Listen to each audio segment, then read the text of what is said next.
sexy pop.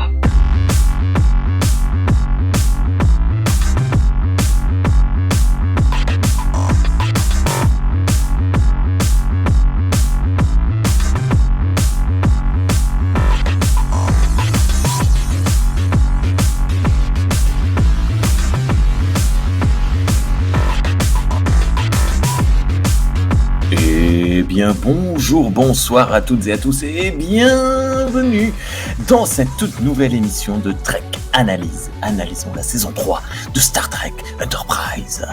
Je suis Rémi 2D, le présentateur du plus grand podcast Star Trek de tous les temps. Quand tu démarres une phrase et que tu sais pas comment la terminer, ça finit toujours mal. Et je suis accompagné, comme d'habitude, avec... Allez, on va commencer par toi, Sean. Cette fois, tu es au-dessus de moi. Bonjour, Sean, comment vas-tu ? Ça va très bien. Peut-être qu'un jour, je te rencontrerai dans la vraie vie et tu seras Rémi 3D. Évitons la 4DX parce que je sens pas très bon en ce moment avec la chaleur qu'il fait en ce moment. Par contre, on risque de se voir pour de vrai. Je t'en parlerai hors antenne d'ici peut-être l'année prochaine. T'es au courant sans que moi je sois au courant, tu sais. C'est comme Disney qui annonce les suites sans en prévenir les acteurs puis les réalisateurs.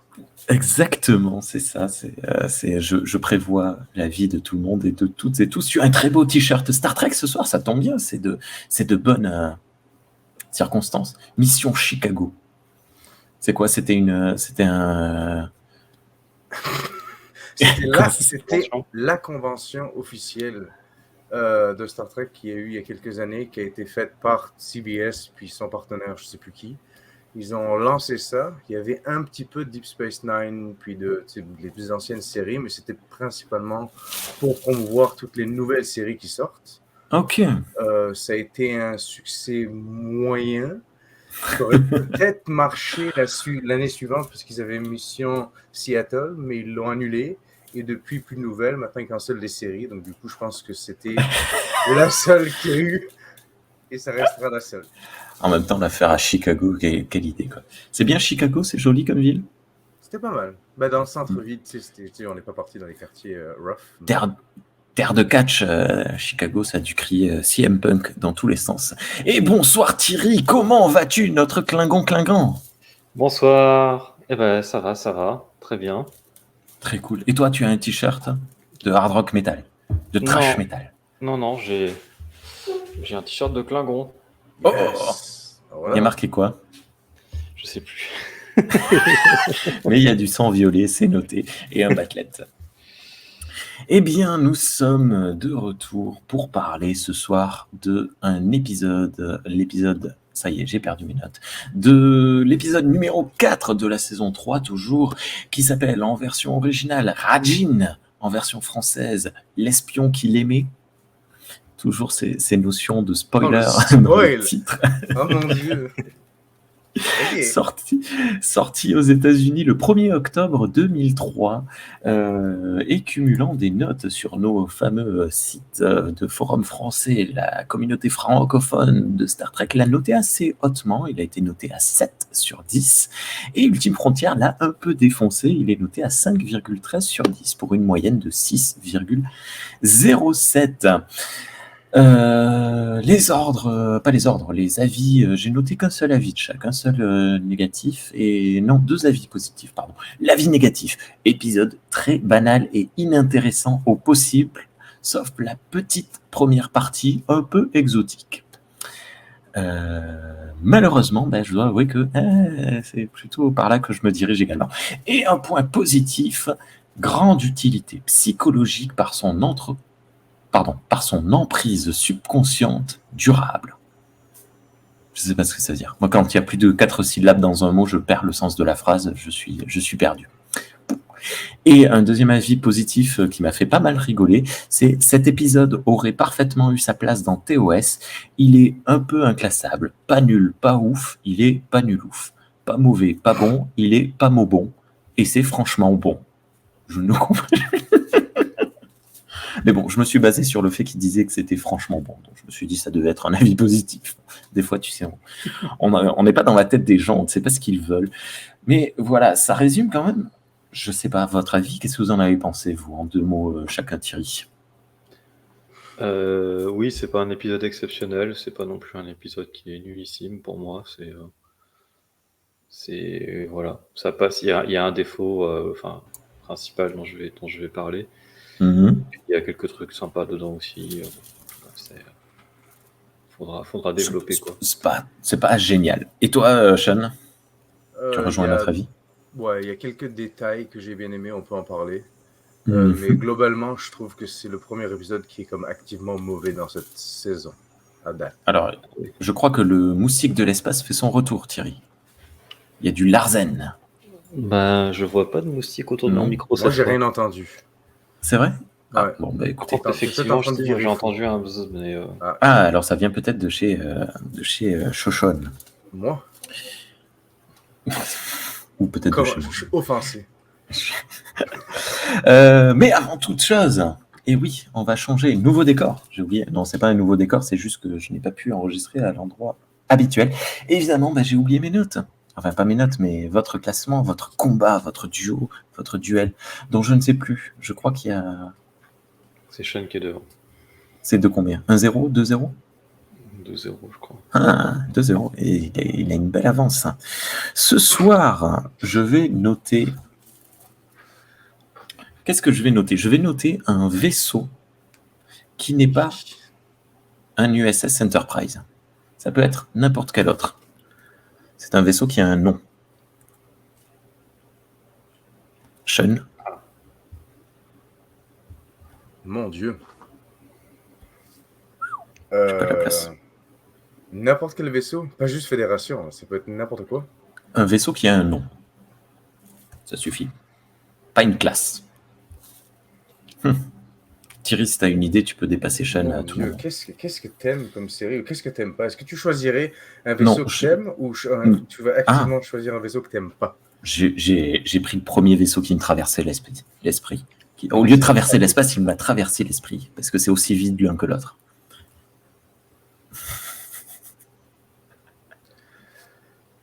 Voyageur. Ah, le voyageur. Ouais. Hop. Et toi, Thierry? Qui a Protostar.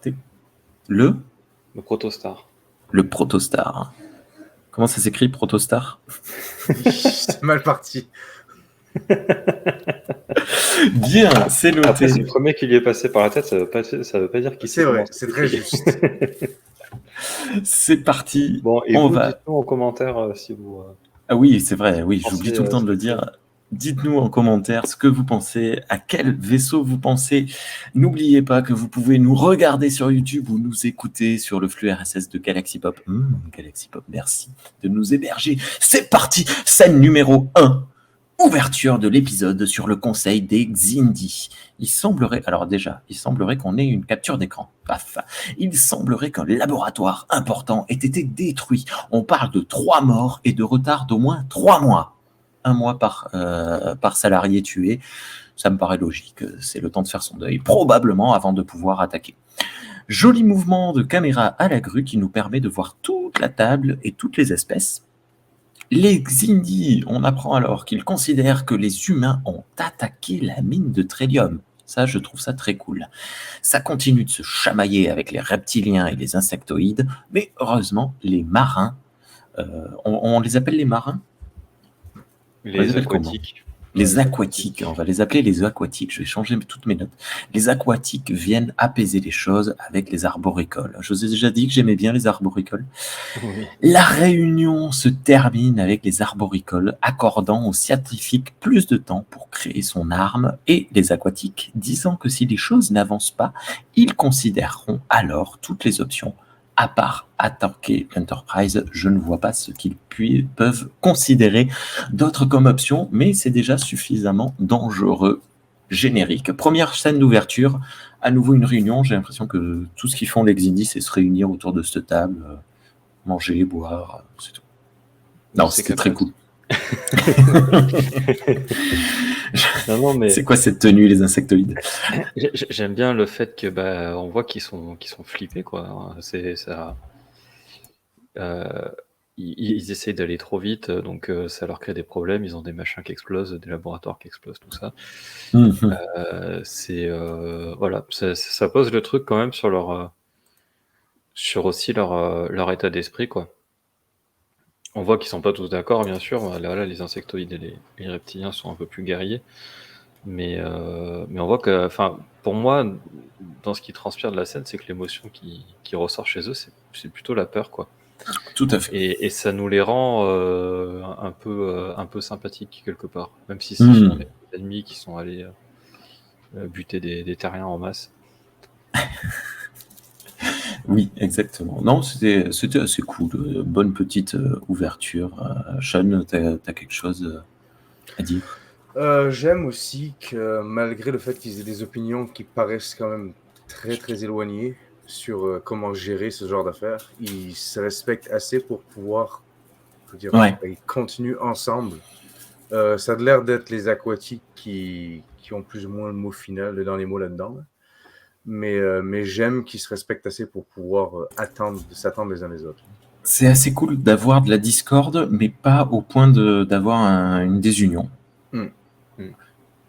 Ça sous-entend tout de même quelque chose pour l'avenir. Hein. Je crois me souvenir que ça va chier des bulles. C'est marrant pour les marins, mais ça peut. Voilà, c'est cool comme dynamique. Générique, rien à dire, c'est toujours le même daubé pour cette saison 3. C'est très dommage, mais bon, voilà. Scène numéro 2. L'Enterprise continue son avancée dans The Expanse. T'Pol et Tucker sont en train de faire leur séance de massage de nodules. Ça a l'air de bien marcher pour Tucker qui se relaxe vraiment. Mais Tucker voudrait discuter avec T'Pol parce que les gens parlent et sous-entendent qu'il se passe quelque chose entre Tucker et elle. Ils font pas que s'appuyer sur les nodules, si vous voyez ce que je veux dire. Les gens commencent même à se moquer de lui. Mais elle lui dit « On s'en fout, frère. Laissons parler les gens. » Scène numéro 3. Sauf si vous avez quelque chose. Vous le savez, vous m'interrompez. Je suis pas fan de leur scène de je te touche les nodules. C'est pas vraiment le genre de scène que j'apprécie le plus. Mais j'ai quand même aimé la petite interaction où elle lui dit on s'en fout. On est des officiers, on est des officiers, on fait ce qu'on veut, on est des adultes. S'ils rient d'envie de se moquer, qu'ils se moquent. Même s'il se passait quelque chose, ça le concerne. Voilà, c'est ça. Même, c'est ce qu'elle glisse à un moment. Quand bien même, ça ne regarde personne ce qui se passe derrière cette porte. Et ça, moi, c'est un point positif, c'est vrai. Ouais, j'ai apprécié ça. Moi, il y a un truc que je note, c'est que ces scènes-là, ils nous les montrent, mais elles sont assez courtes et ils reviennent pas dessus dans l'épisode après. Attention, il y a un vaisseau derrière toi. Et ça me donne un peu. Mais c'est normal s'il y a un spatioport juste au-dessus, donc ça se balade. D'accord, ça doit être bruyant la nuit. Hein. Non, c'est bien isolé. Et du coup, je sais plus ce que je voulais dire. Désolé, c'est ma faute. Est-ce que c'est un écran derrière toi ou est-ce que c'est une fenêtre? Là, c'est une fenêtre. Ah, ok, je vois. J'habite sur Chronos, mais avec une maison de style terrien. C'est bon, ça.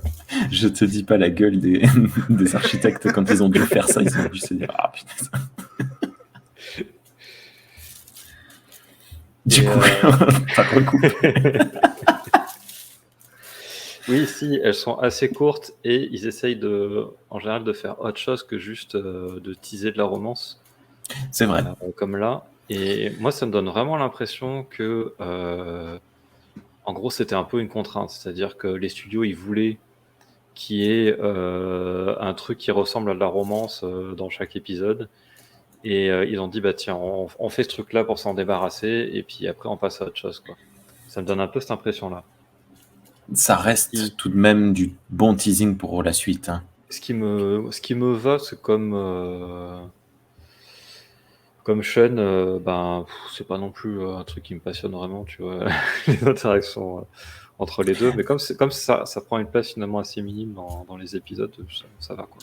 Et puis surtout, ils l'ont démarré, il faut le continuer, quoi. C'est un fil que tu es obligé d'avoir et on sent bien que de temps en temps, ça aura de l'importance, comme dans l'épisode précédent et la pêche qu'il fallait retrouver, ou pas d'importance, comme dans cet épisode où c'est juste de la discussion, quoi. Scène numéro 3. Dans la chambre du capitaine, Athos est intrigué car son maître fait des bruits étranges. Porthos, tu t'es trompé de mousquetaire. Sérieux? Ah, c'était peut-être une blague. Hein. C'était peut-être une blague que j'ai oublié que j'avais notée. Il y a 2 semaines de ça, il a écrit une blague, puis... Voilà. Bon, c'est pas grave. Archer est en train de faire des cauchemars. J'en connais un qui aurait bien besoin d'une pression sur le nodule. Il se lève. On voit alors sur son visage une marque très étrange. Et oh mon Dieu! Il a la lèpre de l'espace qui commence à apparaître sur son bras. Il se gratte le visage et la lèpre de l'espace s'en va. C'est bon, tout va bien. Scène numéro 4. Archer est cette fois-ci avec le docteur qui lui dit d'arrêter de se gratter la lèpre de l'espace. Il lui tape même sur la mimine au moment où il commence à vouloir faire mine de se gratter. Plus Archer se grattera, plus ça mettra du temps à se soigner. Pour changer de sujet, Phlox dit qu'il a entendu qu'on avait trouvé du Tritium D pour protéger le vaisseau des anomalies. Petit rappel. Archer répond qu'ils ont trouvé un Véradien qui saurait le synthétiser. Et là, ça devient très intéressant. Continuité de ouf. Phlox demande s'il a d'autres symptômes et Archer lui dit que non. Seulement, il continue de rêver de la ville de l'épisode précédent. J'ai oublié son nom. La ville. Extinction. Phlox. Extinction. Et la ville? Ah, la ville, non, par contre. Ça fait le malin, hein, mais... Hein. Phlox lui dit que ça prendra du temps de se remettre de sa transformation. Et là, je me dis, quid de Hoshi et de Reed? Je sais pas. Ils ont l'air d'aller très bien, tous les deux, les rares fois où on les voit dans cet épisode. Mais bon. Scène numéro 5. L'Enterprise arrive proche d'une très grosse planète océanique. Très belle au demeurant. Et une navette se pose sur la ville marine super cool. Les gars traversent un marché rempli d'espèces non humaines. On voit même un cochon mort auquel on a rajouté des crocs pendus par les pieds. Attends, je t'arrête 2 secondes. Oui. Clique. Hop là. Et oui. Et après, elle est belle la ville. Le marché. Donc, et le marché. Et le marché avec le français de l'espace qui Monsieur Baguette. Ça marche pas, il n'a pas de béret, ni une bouteille de rouge. Mais c'est marrant ouais, d'avoir vu une baguette. Très belle ville, hein. Assez bien designée. Si tu veux bien, voilà, très cool. Le trou où son blé, c'est le boulanger. Il l'importe depuis notre planète. Ah, il l'importe. Ou alors ils ont peut-être des espèces de plaques géantes qui prennent le soleil et le vent. Ah ouais, je sais pas. Ouais, ça se réfléchit. Où en étais-je? Or, Archer est plutôt tendu dans cette scène. Un alien vient les interpeller et leur souhaite la bienvenue. Archer lui dit qu'il cherche un chimiste du nom de Berat Hood. Le mec essaye de leur vendre une marmotte de l'espace, mais Archer le rembarre un peu gentiment. Scène numéro 6, dans les shops ou le labo du chimiste, on ne sait pas exactement ce que c'est un peu les deux à la fois. Archer demande la formule pour synthétiser le Tritium D. On a tout un blabla avec le chimiste qui demande pourquoi Archer veut rencontrer les Xindi, il répond qu'il est en mission diplomatique. LOL. Ça fait rire le chimiste. LOL. Le chimiste indique qu'il sait où se trouvent des Xindi sur cette même planète, mais qu'il faudrait payer pour cette info. Et Tucker aligne donc la tunasse. Ah oui, très belle tête de chimiste. Oui, il a besoin d'un nez pour sentir les produits qu'il utilise. C'est normal. Sympa ce design d'Alien. De tous les designs d'Alien, hein, d'ailleurs. Même le premier qui essaye de leur vendre je sais pas quoi sur le marché est très, très cool. Très bon acteur, ce gars, au passage. J'ai vraiment beaucoup aimé son petit passage de comme je veux vous vendre ça. Puis quand Archer est comme non, je suis pas intéressé, tu vois vraiment la déception du gars. Malgré le maquillage. J'ai absolument perdu mon temps. Va-t'en. Ouais. Genre, non, bon acteur, bravo à lui. Et ben, moi, sur le coup, je pensais qu'il allait être important, tu vois. Parce que maquillage bien réalisé et acteur assez convaincant, c'est pas le pecno du coin, quoi. Et en fait, non. Je vais juste dire un truc sur le début de cet épisode. Je trouve que là, on a vraiment le fil rouge qui se densifie. C'est-à-dire qu'on a... Tout à fait. On a déjà les conséquences de l'épisode d'avant qui restent. Donc on a vraiment une continuité directe, ce à quoi on n'était pas habitué dans Star Trek. Et évidemment, il y a le Trillium D qui devient finalement l'enjeu principal des histoires, quoi. Et qui a pris peu de la place, et là on se retrouve dans des épisodes entiers où le but c'est de trouver du Trillium D, quoi. Ouais. Tout à fait. Scène numéro 7. La scène s'ouvre sur plein de nanas de l'espace à moitié à poil, probablement des prostituées, à moins que ce soit des esclaves. Il se trouve que le vendeur de femmes est le marchand qui a échangé avec les Xindi. Archer lui demande où ils se trouvent, mais ils sont partis il y a déjà plusieurs jours. Il lui dit qu'il ne peut pas lui dire où ils sont partis par secret professionnel. Mais une de ses esclaves sait où ils sont. À Archer de la trouver. What? Alors, une des femmes pose son regard bleu plus profond que le plus profond des océans, et Archer frise totalement devant tant de beauté et de gros nichons. Hop là, on a une photo. Heureusement, Tucker l'appelle pour lui dire qu'il faut payer le chimiste. Archer et Reed, oui, Reed était là aussi, mais il était inutile, partent en faisant comprendre qu'ils ne sont pas intéressés. La femme et le vendeur semblent assez déçus. Voilà, petite scène racoleuse, mais qui pose un pion pour la suite de l'épisode. Bon, elle en fait pas trop, j'ai un peu exagéré, hein, mais en réalité, c'était pas non plus extrêmement... disons qu'Enterprise a fait plus racoleur par le passé que ça. Oui, et après, bon, je peux pas dire que ça me plaît, mais le centre de vente d'esclaves sexuels, c'est très Roddenberrien, on va dire. Ah, oui. C'est vraiment le truc, typiquement, tu prends TOS, les Aryan Slave Girl, quoi. Voilà. On est dans ce genre de délire, et puis Roddenberry avait quand même une obsession. Il aimait bien les femmes. Voilà. Et ça se voyait dans la série originale beaucoup.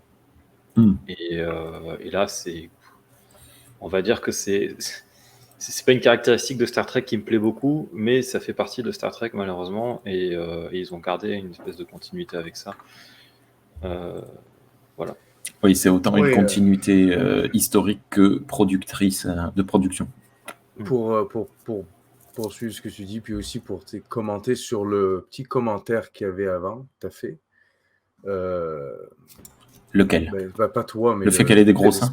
Non, l'espèce de review. C'est le review sur le site de blog français. Il y a quelqu'un qui disait oui, ça nous rappelle TOS. Oui, tout à fait. C'est peut-être pas forcément les meilleurs éléments de TOS qui sont ramenés ici dans cet épisode-là, mais effectivement, il y a une espèce de continuité Mais et puis, preuve, c'est que ça plaît à certains fans, de toute façon. Si c'est noté. Ça reste que je trouve que ça a du sens que dans l'énormité de l'espace, il y a forcément des vendeurs d'esclaves, il y a forcément des etc. Toutes sortes d'horribles personnes qui font des horribles choses. Donc du coup, c'est logique qu'on en voit de temps en temps. Ouais, tout à fait. Bon, ça colle aussi un petit peu avec l'étendue delphique où tu as des marchands pacifiques qui deviennent des pirates sanguinaires. Donc tout le monde est coincé, tu sais. Voilà, on va dire que peut-être que c'était ce marchand d'esclaves plutôt pacifique était peut-être un pirate sanguinaire qui a fini marchand d'esclaves. On ne sait pas. Il était peut-être fleuriste. Tu sais pas? Oui, c'est possible. C'est possible. Scène numéro 8. Sur le chemin du retour, Reed et Archer semblent pressés de revenir sur le vaisseau. Mais oh mon Dieu, cheveux au vent tel un cheval sauvage, la belle esclave court au ralenti vers eux. Elle se jette dans les bras d'Archer et lui dit « Aidez-moi, Jonathan Archer, vous êtes mon seul espoir !»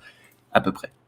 L'esclavagiste vient et dit « Ok, soit je la reprends, soit vous payez. » On va pas déconner, ça me semble malheureusement fair enough, parce que s'il la libère, s'il refuse de payer, mais qu'il veut l'emporter, il va falloir, selon moi, qu'il libère toutes les autres esclaves et qu'il change les lois de la planète.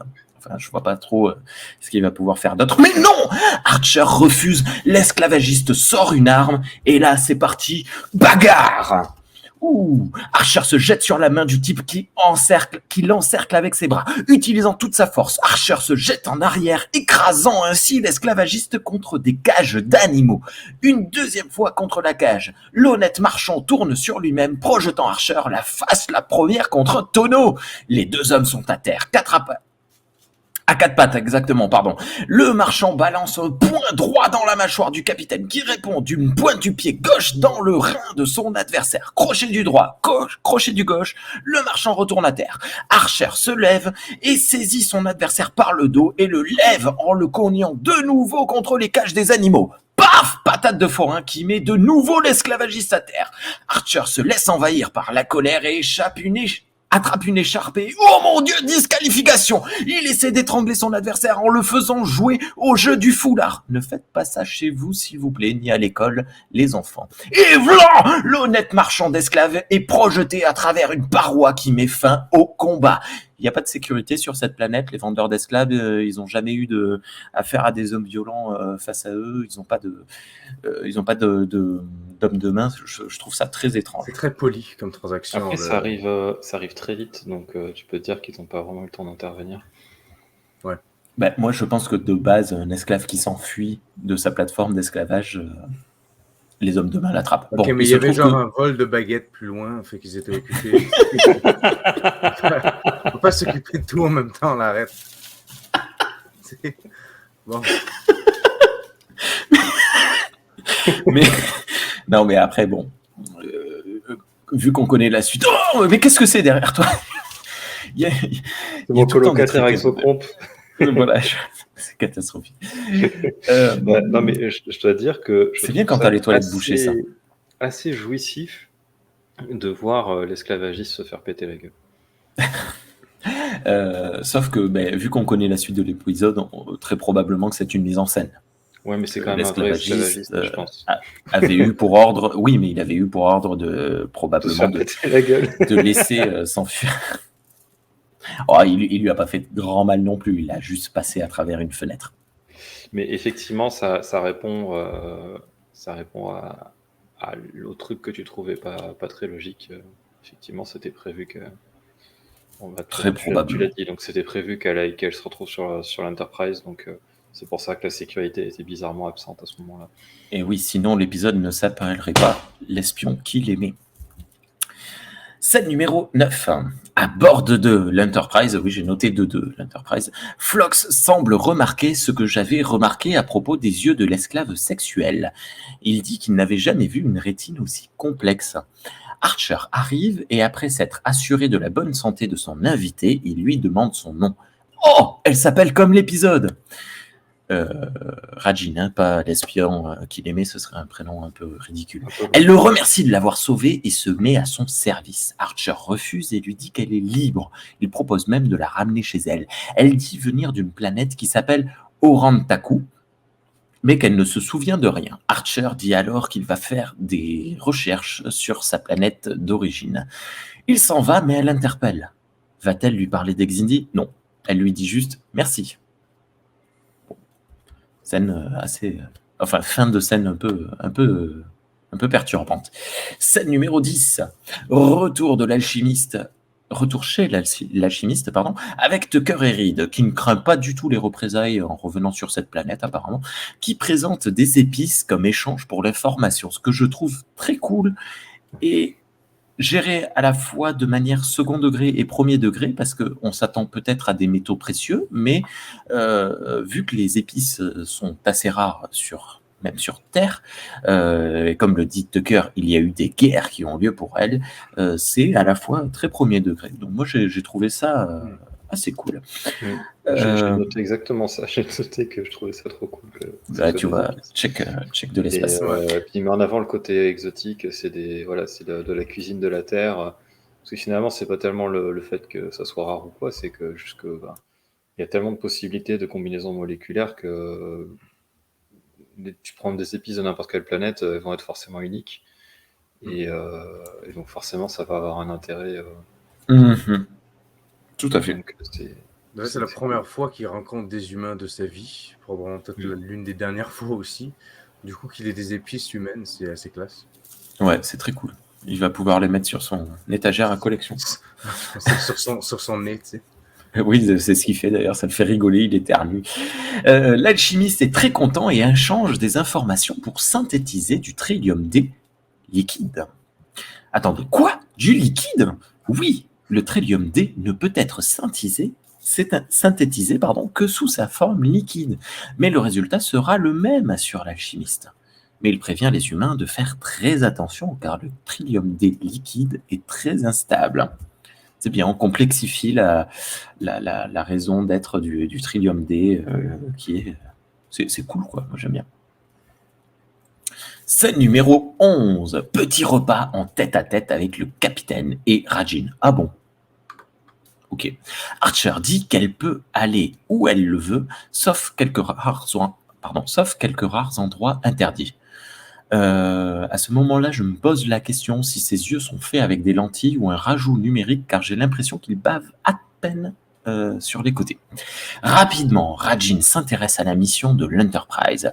Archer, qui ne connaît pas le nom de l'épisode en français apparemment, lui dit qu'il cherche à contacter les Xindi. Elle dit ne connaître que très peu de choses à leur propos, et lorsqu'elle demande ce qu'ils veulent, Archer répond qu'il cherche à résoudre un désaccord.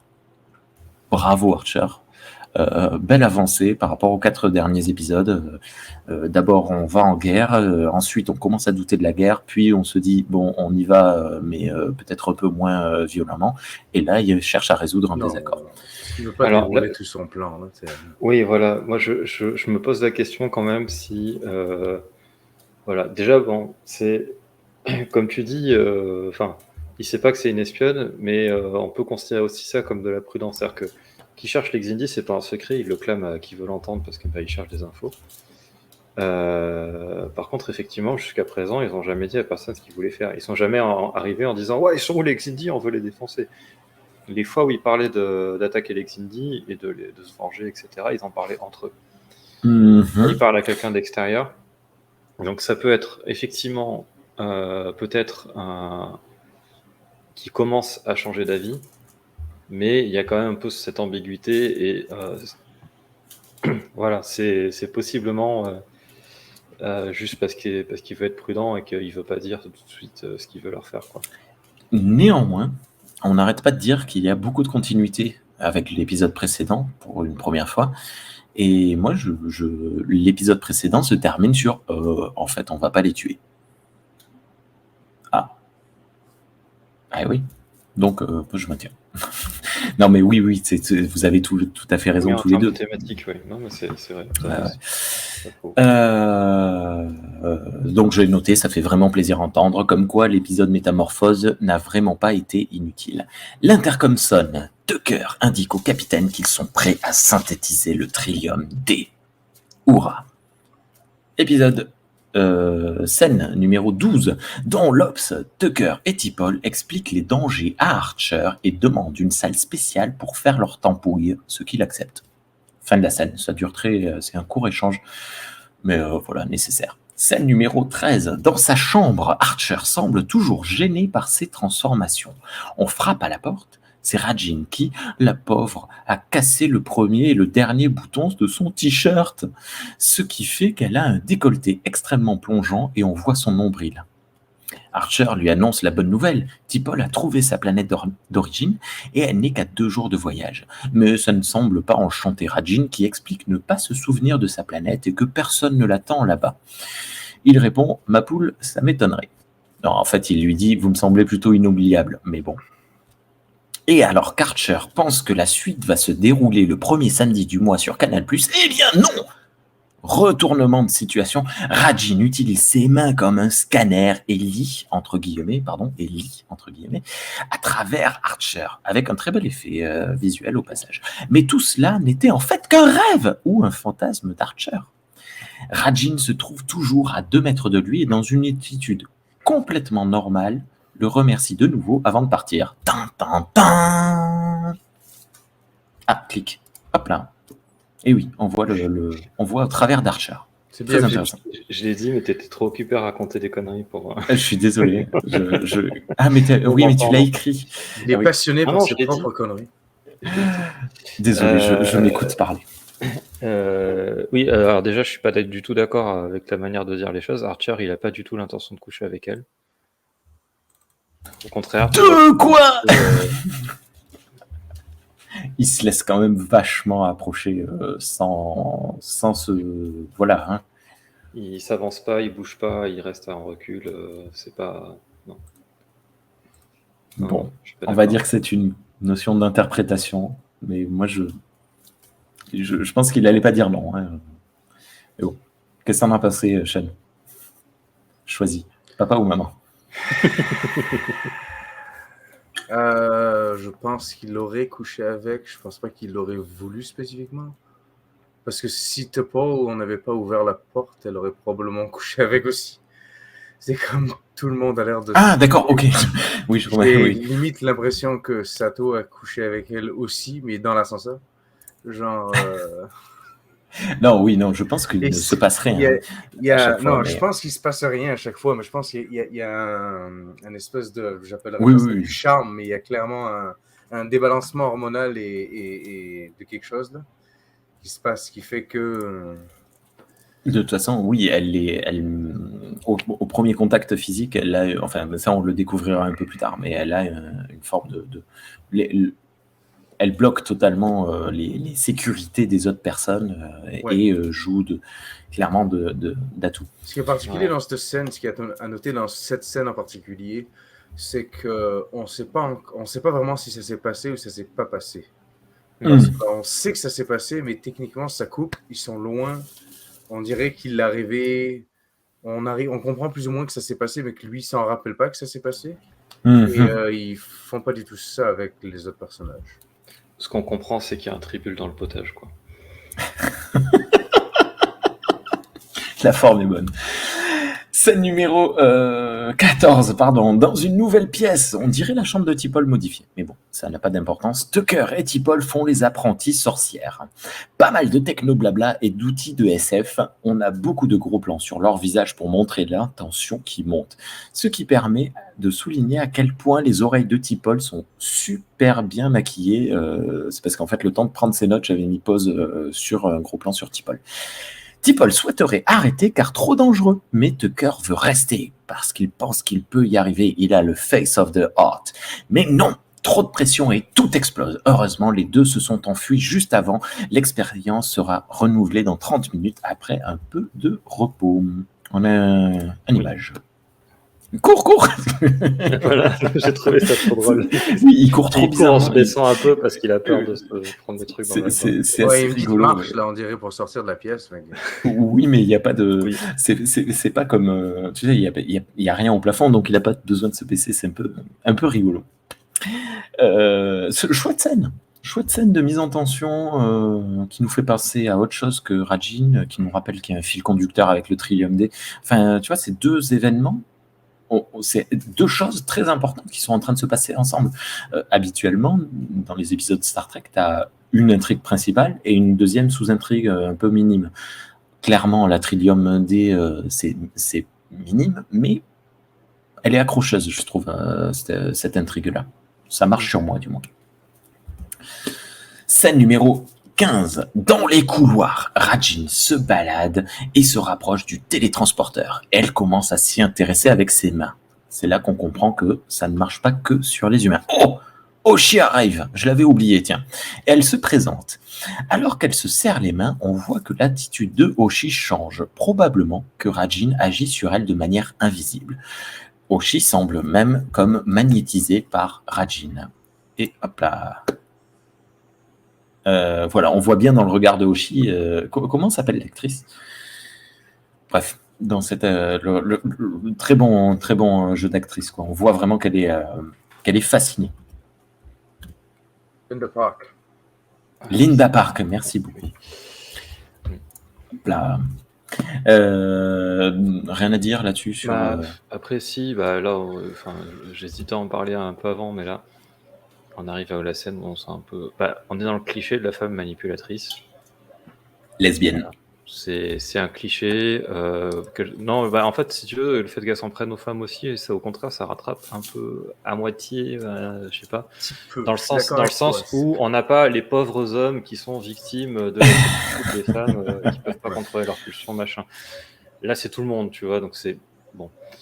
Moi, j'aurais bien aimé. Pardon. Ça me fait beaucoup penser à la créature de sel oui. de TOS, ils étaient des millions, qui prend l'apparence de personnes attirantes pour ses victimes.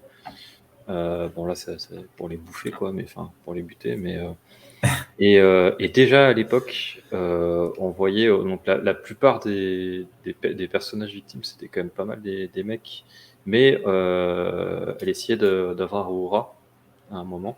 Et donc prenait la forme d'un bel homme aussi. Donc il y avait déjà ce truc-là. Donc finalement, il n'y a pas vraiment de progrès depuis TOS à ce niveau-là. Ouais. Il y a un petit peu ce côté dommage, mais ouais, ça reste. Voilà. C'est un cliché qui est un peu détourné, mais qui était déjà détourné dans TOS. Donc il y avait peut-être quelque chose à faire de plus malin. Il faut quand même avouer que... excuse-moi, vas-y. Non, vas-y.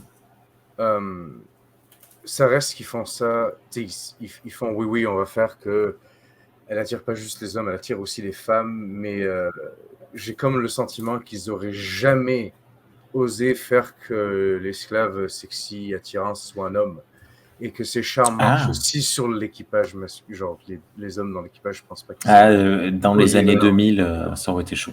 Et c'est ce que j'allais dire, c'est vachement dommage. C'est vachement dommage, parce qu'en plus ça aurait été l'occasion parce qu'il se passe rien littéralement.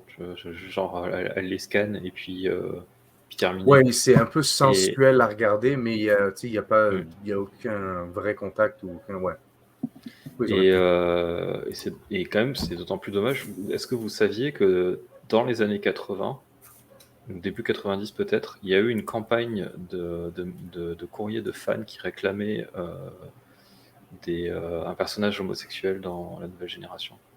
D'accord. Donc ça fait depuis les années 80 que les fans réclament. Et puis finalement, on l'aura eu. Il y a eu une relation lesbienne dans DS9. Oui, il y a eu un petit bisou. Voilà, un baiser lesbien. Mais encore une fois, on sent qu'il y a un côté où c'est peut-être moins menaçant pour l'ordre établi des femmes qui s'embrassent parce que les lesbiennes ne sont pas vraiment perçues comme ayant une sexualité, qu'il n'y a pas de pénis dedans. C'est un peu. Non, mais c'est triste. C'est vrai. C'est complètement con parce que le sexe n'a pas besoin d'un pénis pour fonctionner, mais bon. C'est un peu les clichés qu'il y a de la sexualité féminine, quoi, qui transparaissent aussi là-dedans, quoi.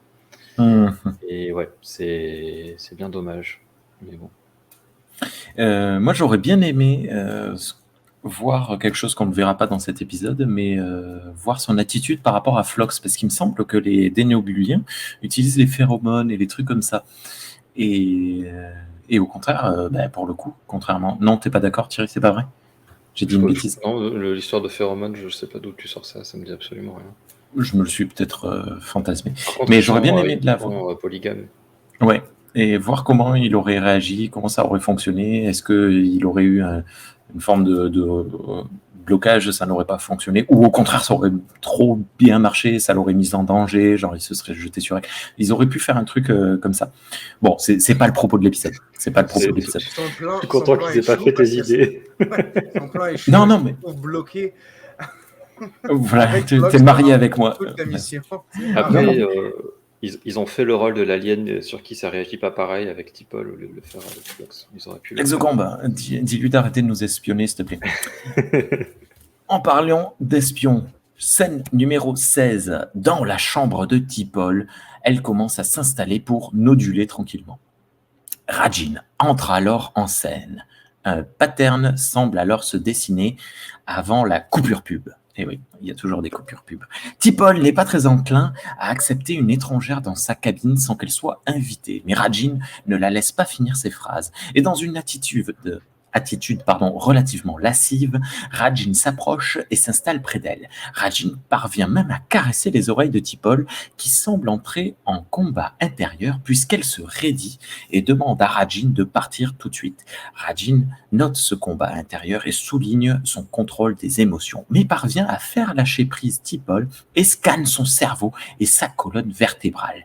Tucker sonne à la porte, ce qui réveille T'Pol. Boum! Gros coup de pied dans la poitrine de Rajin, qui se relève immédiatement et profite de l'état de T'Pol pour l'attraper par les épaules et la projeter au sol par balancier des jambes. Je ne comprends pas ce que je viens d'écrire, mais bon. On n'aura pas la fin du combat. Tucker entre et trouve T'Pol inconsciente au sol. C'était sans compter sur Rajin, qui lui éclate un vase sur la tête avant de prendre la fuite. Hop là, très jolie mâchoire de T'Pol que nous voyons en transparence.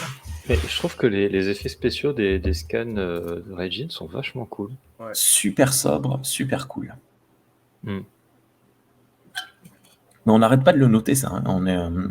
Je pense qu'on avait tous des mauvais souvenirs des effets spéciaux d'Enterprise à cette époque-là. Mais à chaque fois, il me semble très sobre. Ils montrent ce qu'ils doivent montrer. Tout simplement, ils n'en font pas des caisses. Et moi, à chaque fois, ça me convient. Ceux-là en particulier, là, l'espèce de transparence, puis je pense pas qu'on ferait beaucoup mieux. Oui, ce serait peut-être un peu plus détaillé, un peu plus HD, mais ce serait pas non plus excessif comme différence de nos jours s'il y avait une série qui sortait maintenant. Oui. Limite, tu vois, ils auraient pu mettre un peu plus de vert dans les vaisseaux sanguins de T'Pol, parce qu'il me semble que les Vulcains ont le sang vert. Mais ça, c'est plus au niveau de la créativité. Oui, c'est pas vraiment un choix de qualité. Je dis quelque chose parce que j'ai envie de dire quelque chose. C'est vraiment. D'autres choses sur cette scène?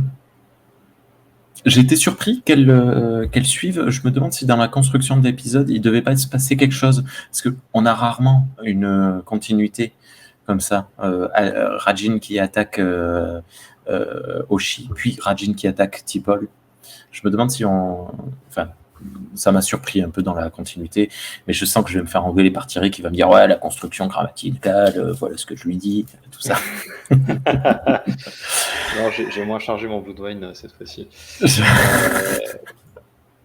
Non, mais je vois ce que tu veux dire. T'as beaucoup une alternance entre les différentes intrigues, et là il n'y en a pas. Peut-être qu'il y avait un petit bout d'intrigue sur le Trillium Day qui se rajoutait entre les deux.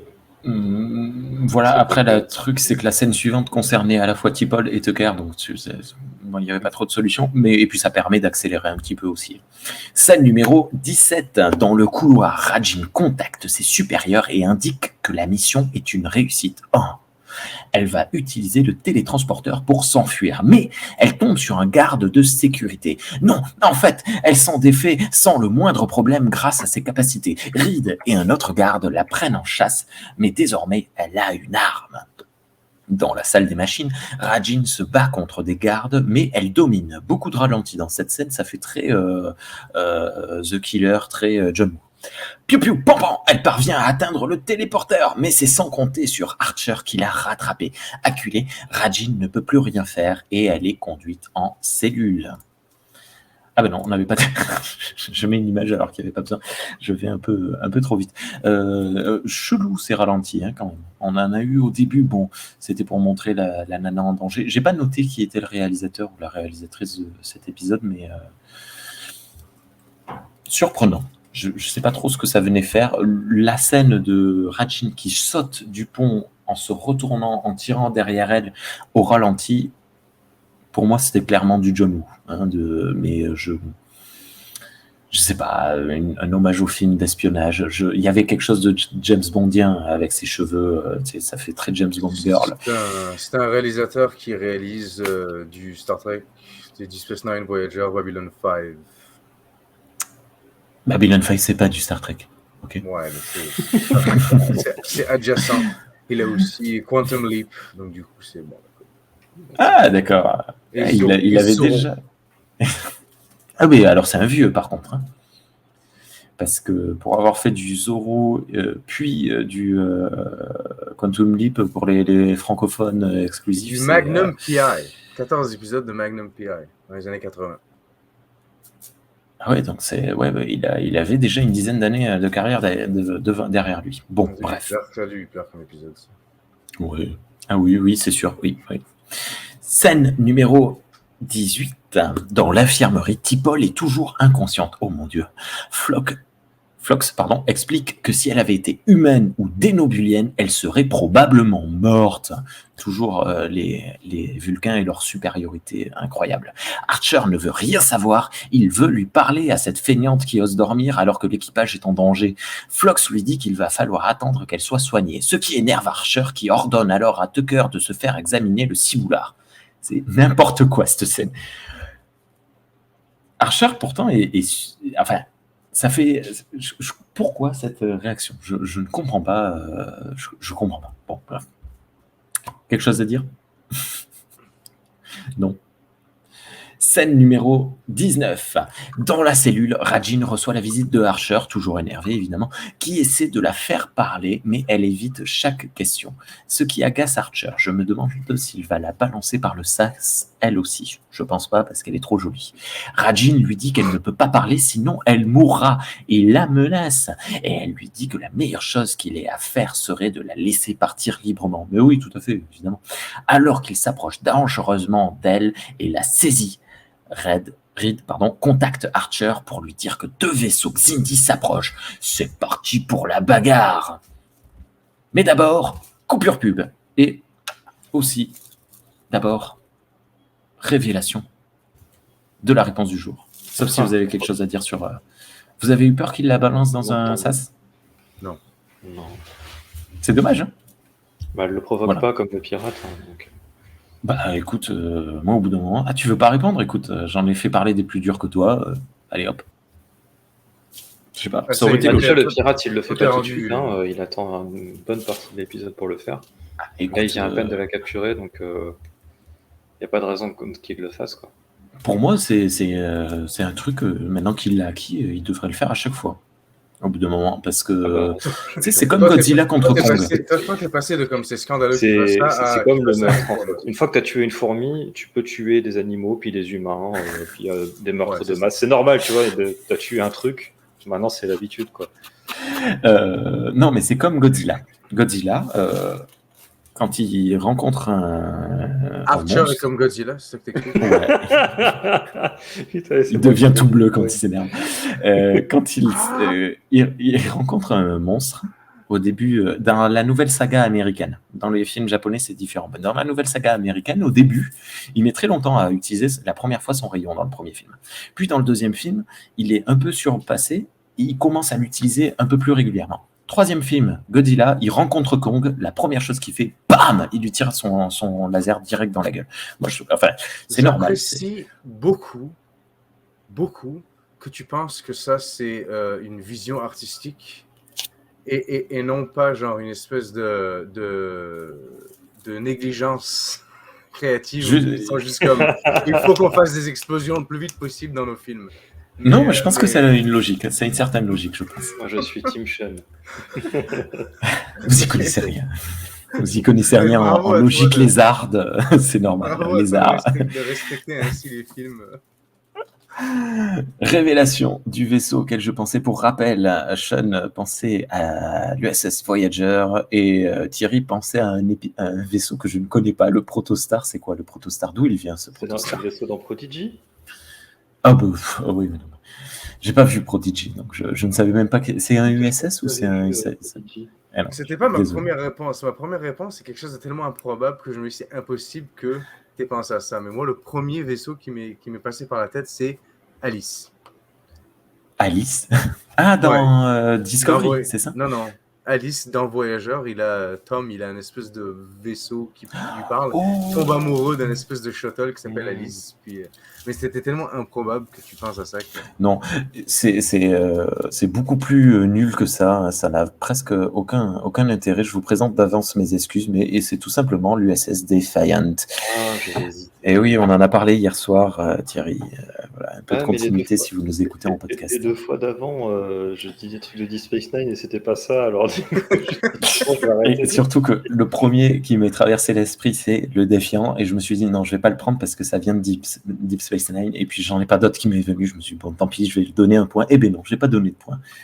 Voilà, nous sommes toujours à 2-1 pour Sean. Il faudra que je le note sur notre post-it, mon carnet. Scène numéro 20. Dans l'espace, l'Enterprise est pourchassée par 2 vaisseaux Xindi. On en voit pour la toute première fois, il me semble, non? Oui, bah, d'ailleurs, c'est un des enjeux de l'épisode. En quoi c'est un enjeu? Bah, on en reparlera à la fin, mais normalement, si tu as bien pris tes notes. D'accord. Tous les deux vaisseaux Xindi se comportent comme des prédateurs marins autour d'une proie. Désolé, j'ai éternué, j'ai vite coupé mon micro. Les deux se comportent comme des prédateurs marins autour d'une proie. Piou piou, pam pam. L'Enterprise est touchée et n'a plus de distorsion. Oh mon Dieu! Scène numéro 21. Ah non, attendez. Hop là. Scène numéro 21. 21. C'est la pire idée que j'ai eue de gimmick pour cette série. Dans la cellule, comment ça, Archer n'est pas remonté sur le pont? Rajin dit que les Xindi ne veulent pas leur faire de mal. Archer répond qu'ils ont tué 7 millions de personnes et qu'il a un peu de mal à la croire. Reed appelle de nouveau pour cette fois signaler qu'un 3e vaisseau, plus petit cette fois, est en approche et va accoster l'Enterprise. Alors qu'Archer s'en va, Rajin se décide à parler. Elle dit que les Xindi vont construire une arme biologique. C'est pour cela qu'ils l'ont engagé pour collecter des données sur les humains avant de la terminer, l'arme biologique. Ça, c'est vraiment terrible, quoi. C'est... Moi, j'avais complètement oublié qu'il y avait une histoire d'une 2e arme. C'est-à-dire que déjà, il y a une arme de destruction massive, et là, il y en a une 2e qui est une arme biologique. Ça rajoute encore des trucs horribles qui risquent d'arriver. Mais oui, et puis c'est... Ça augmente la tension. Moi aussi, je l'avais complètement oublié, celle-là. Donc, il y avait une 2e arme biologique. Voilà, on est toujours surpris. Ben, je pense qu'ils s'en servent pas, ou je me rappelle même pas ce qui se passe avec celle-là. Je sais pas, mais tu vois, c'est à chaque fois, on se dit les Xindi vont pas arriver, ils arrivent de suite. Je sais plus, toutes nos surprises, à chaque épisode, on a une surprise comme ça, on dit putain, déjà quoi, c'est incroyable, ça va vite, ça va très très vite. Ils vont jamais tenir 25 épisodes à ce rythme. Je continue. Allez. Scène numéro 22. Des Lones se tiennent près de la porte de l'Enterprise. Boum! La porte explose et c'est parti! Piou piou pam pam dans tous les sens. Les Xindi reptiliens sont dans la place. Oh mon Dieu! Les tirs de phaser sont inefficaces. Les Lones sont obligés de fuir. L'escouade ennemie est composée de 3 groupes. Ils se dispersent pour atteindre les cellules. Reed dirige un groupe de Lones qui en découe avec les insectoïdes. Les armes sont impressionnantes. Quoi qu'il en soit, les Xindi ont l'avantage et atteignent la cellule de Rajin. Ils font exploser la porte et l'emportent. Petit jeu de mots. Seul le phaser d'Archer semble suffisamment puissant pour faire tomber un Xindi. Ça commence un petit peu passablement à m'énerver, c'est toujours lui qui peut toujours tout faire. L'escouade Xindi s'enfuit avec Rajin. Archer ordonne la poursuite, mais ils sont trop rapides pour eux. Les vaisseaux Xindi se sont enfuis via un vortex. Sur l'Enterprise, un Xindi reptilien est capturé, mais il meurt immédiatement. Oh là, il nous fait du gif animé, le Thierry sur la vidéo. J'osais pas t'interrompre parce que c'était lancé dans ta transe de commentateur. Mais en fait, j'ai passé 3 captures d'écran sur la scène que tu as décrite. Ah, jamais. Alors, nous voyons donc les insectes, pas les insectoïdes, les reptiliens. Les reptiliens, merci beaucoup, qui attaquent. Voilà, qui viennent de débarquer. L'insectoïde avec son... c'est ça que tu disais, l'arme impressionnante. Ouais, à protoplasma super chelou. On dirait une arme de jeu vidéo. Et je trouve que on voit que c'est de la 3D et tout, mais c'est pas si mal, je trouve.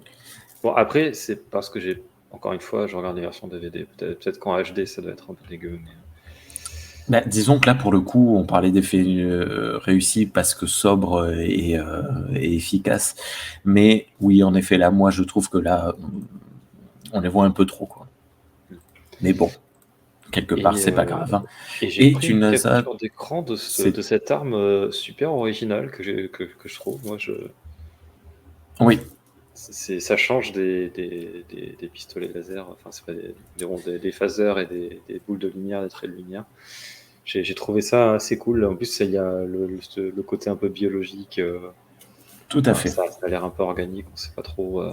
Moi, ça m'a rappelé Unreal Tournament 2003 et 2004, évidemment, dans lequel tu avais une arme comme ça qui faisait pou, pou, pou, pou. C'était un peu pourri, et en fait, ça lançait ça, et puis ça explosait, et si tu étais trop proche, ça te touchait. Ça enlevait pas énormément de dégâts, mais c'était assez puissant.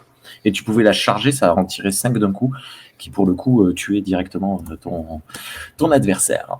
Je me demandais s'il n'y avait pas un truc de jeu vidéo avec Bah, voilà, C'est marrant parce que du coup, la saison 3, elle sort en 2004. Unreal Tournament 2003 était sorti un an avant.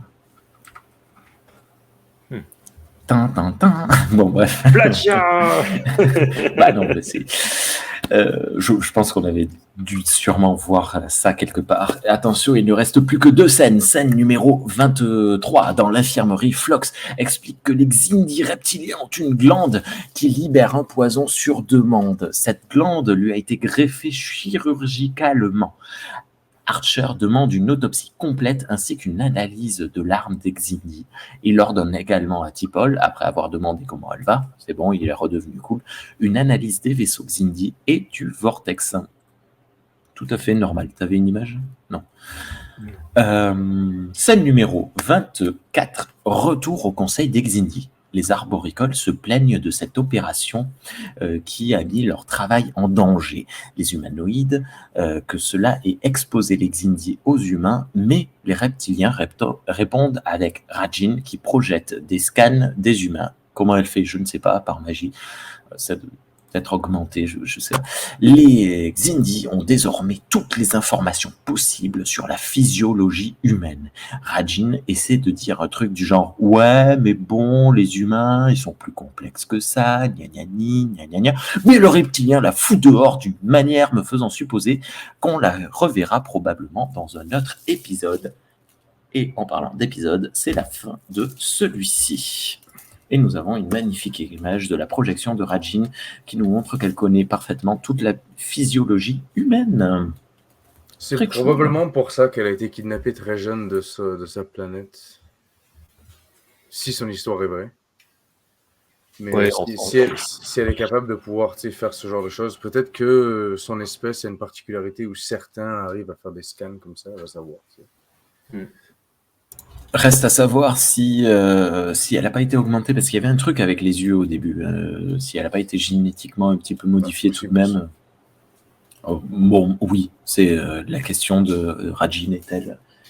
Voilà. Voilà. C'est vrai que c'est pas trop le sujet de l'épisode, ouais. Mais voilà. Du coup, je pense que le fait qu'on voit les vaisseaux pour la première fois, c'est un peu un big deal parce que maintenant, on dirait que les Indies ont un peu dévoilé à quoi ressemble leur vaisseau. Ils ont un peu dévoilé un peu plus d'informations sur qui ils sont à Archer puis ses amis, alors que Archer, à la base, il savait rien, il savait même pas qui chercher, quoi chercher, où. Donc là, maintenant, ils ont un indice de plus. Ils ont les vaisseaux, ils ont les signatures des vaisseaux, ils ont possiblement fait des scans sur de quoi est composé leur vaisseau, etc. Ils savent qu'ils sont capables de créer des vortex également. C'est dit dans l'épisode, juste avant qu'on passe au conseil Xindi, Archer demande à T'Pol d'analyser les scans qu'ils ont pris des vaisseaux Xindi. C'est ce que j'ai dit. Et voir à propos du vortex qu'ils ont utilisé. Et donc en fait, c'est pour ça que je disais que c'était un des enjeux de l'épisode de voir ces vaisseaux-là. C'est que en fait, quelque part, c'est une défaite de l'Enterprise parce que les Xindi ont pu récupérer des informations cruciales sur les humains. Et c'est atténué par le fait que les humains ont récupéré des informations qui sont importantes sur les Xindi en ayant la possibilité de scanner leurs vaisseaux et de voir leur technologie. C'est une dame pour une dame. C'est... en fait, non, parce que c'est quand même plus... c'est des infos que les Xindi avaient déjà, les infos que les humains ont récupérées. Donc, en fait, c'est plus... les humains ont perdu une dame contre un cavalier, tu vois, ou un truc comme ça. Bah, dans le sens où les Xindi, ils avaient déjà les infos de où se trouve la planète humaine, la signature Ouais, des mais là, vaisseaux, comment mais là, fonctionne leur technologie. ils n'avaient pas Et besoin là, de ça. Là, ils cherchaient ils avaient... vraiment des informations biologiques pour pouvoir fabriquer leur arme biologique. Donc, ils ont obtenu ce qu'ils voulaient. Là où les humains, ben, en échange, pour le moment, ils ont juste une info, les vaisseaux, quoi. Ouais. C'est tout. C'est tout. Remarque, ils ont le reptilien avec eux. Ils vont en savoir un peu plus. Mais bon, c'est pas très équilibré, non, comme échange, je pense. Bien, c'était un épisode. Là, en le racontant, il me paraît vachement mieux que quand je l'ai regardé. Alors, moi, j'en avais des mauvais souvenirs. Ouais. C'était vraiment, j'y suis allé à reculons devant cet épisode pour le regarder. J'étais vraiment en mode, oh là là, ça va être l'épisode misogyne, là, ça va me faire chier. Et finalement, bah, oui, il y a des aspects misogynes dedans, clairement, on l'a assez évoqué. Mais au-delà de ça, il y a quand même pas mal de trucs intéressants. Ça fait bien avancer les fils rouges, parce qu'il y en a du coup. Ouais. Il y a le fil rouge de Trillium D et le fil rouge des Xindi. en Et le eux-mêmes. fil rouge de Tucker et T'Pol vont-ils coucher ensemble aussi? Oui, alors ça, j'en parle pas parce que ça me passionne pas plus que ça. Ça reste présent. Et c'est extrêmement dans la continuité de TOS, même si, comme dit Sean, bah, c'est pas vraiment les meilleurs aspects de TOS, malheureusement. Mais voilà. Donc, je vais pas dire que c'est un bon épisode, mais je préfère revoir Régine 10 fois que... Non, je vais pas faire ça. Ouais, parle pas de Mais bref, ça reste pour moi un épisode de Star Trek qui est bien dans ce que fait Star Trek. Et donc, ça reste quand même un truc qui est cool à regarder, quoi. Il y a des bruits derrière moi, mais je ne sais pas ce que c'est depuis tout à l'heure. C'est peut-être Rajin qui va me scanner. Un exocombe, oui, peut-être. Va réparer les toilettes. Ben voilà. C'était raciste. Sean, t'as pensé quoi de... Oui, c'est vrai qu'ils sont sentients, c'est con. Sean, t'as pensé quoi de cet épisode? Tiens, quand on parle des cons. Moi, je l'aime pas. Ah ouais, carrément. Non, je ne l'aime pas.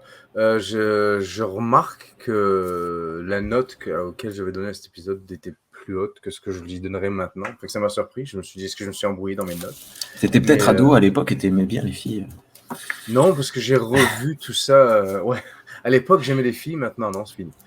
Mais non, j'ai revu tous les épisodes de Star Trek récemment étant adulte. Donc, normalement, ben, je les ai tous revus quand j'ai démarré ma chaîne YouTube. Donc, du coup, c'était 5 ans, 6 ans maintenant. Donc, ça fait un petit bout, mais non, j'étais déjà adulte. Là. Non, c'est juste pas un épisode qui me plaît. Honnêtement, pour le peu de choses que je trouve drôle, le coup des épices, je trouve ça drôle. Le coup d'effectivement, l'espèce de boule qui envoie des pics, je trouve ça sympa. Mais c'est pas... Ce que cet épisode fait d'intéressant, je trouve que ça aurait pu être fait dans n'importe quel épisode de cette saison. Et cet épisode-là, je trouve pas qu'il serve à grand chose. Ça fait partie, on démarre certains épisodes de cette saison qui sont là. Ouais, moi en fin de note d'épisode, j'ai marqué dommage. On aurait pu avoir un très chouette épisode d'espionnage façon James Bond, mais rythme trop saccadé et trop de scènes de racolage qui prennent trop de place. Ça déséquilibre l'épisode. On aurait pu avoir quelque chose de super cool en fait avec cette histoire, mais le format, la réalisation fait que c'était pas hyper prenant. C'est l'une des premières fois aussi où j'ai l'impression que le placement des scènes du conseil de Xindi est un peu particulier. Quand ça commence, on démarre avec l'espèce d'explication. Archer, sa gang, ils ont attaqué la mine de je sais pas trop quoi. Puis, je sais pas, j'ai trouvé ça un petit peu effectivement, je sais pas, le pacing était un peu particulier dans cet épisode-là. Marche pas vraiment pour moi. Tant pis, c'est pas grave. Et il y a des trucs que t'as particulièrement pas aimé dedans, Sean? Honnêtement, déjà le plot, c'est le scénario principal, l'histoire principale de l'espèce de... Le fait de voir des vaisseaux spatiaux, là. L'espèce de fille... Ouais, tu sais, c'est Star Trek, là. Mais non, la fille racoleuse, genre, j'aime pas du tout ce concept-là. Genre, ça a déjà été fait 1 million de fois. Il n'y a rien de nouveau qui est apporté ici. Je vois pas vraiment le... Oui, je change. Je vois pas vraiment... Ouais. J'ai du mal Je à suis d'accord comprendre avec ça. l'intérêt de l'épisode, en fait. Tout simplement. Donc, du coup, il me passionne pas. C'est pas que je veux dire, j'y retournerai pas, j'irai pas le voir par choix. Là, je l'ai regardé parce que on fait le podcast, mais c'est pas, j'ai envie de me mettre cet épisode, tu vois. Désolé de t'avoir forcé la main. Non, mais Shanna. il n'y a aucun problème. Mon Dieu, il y a des gens qui meurent chez toi. C'était horrible. Je crois que mon fils est en train de faire une terreur nocturne. Eh bien, écoutez, c'est bien. Ça sonne la fin de notre épisode pour ce soir. On se retrouve dans 2 semaines à peu près pour parler de l'épisode suivant dont j'ai oublié le nom. Je voulais le sortir, qui s'appellera Impulse. Merci beaucoup Thierry. Très bonne soirée. À bientôt. Merci, bonne soirée. Merci beaucoup Sean. Très bonne soirée. À bientôt. Vous aussi. Et à vous aussi derrière vos écrans. À très bientôt. Crop, là. Ordinateur, fin de programme. Ah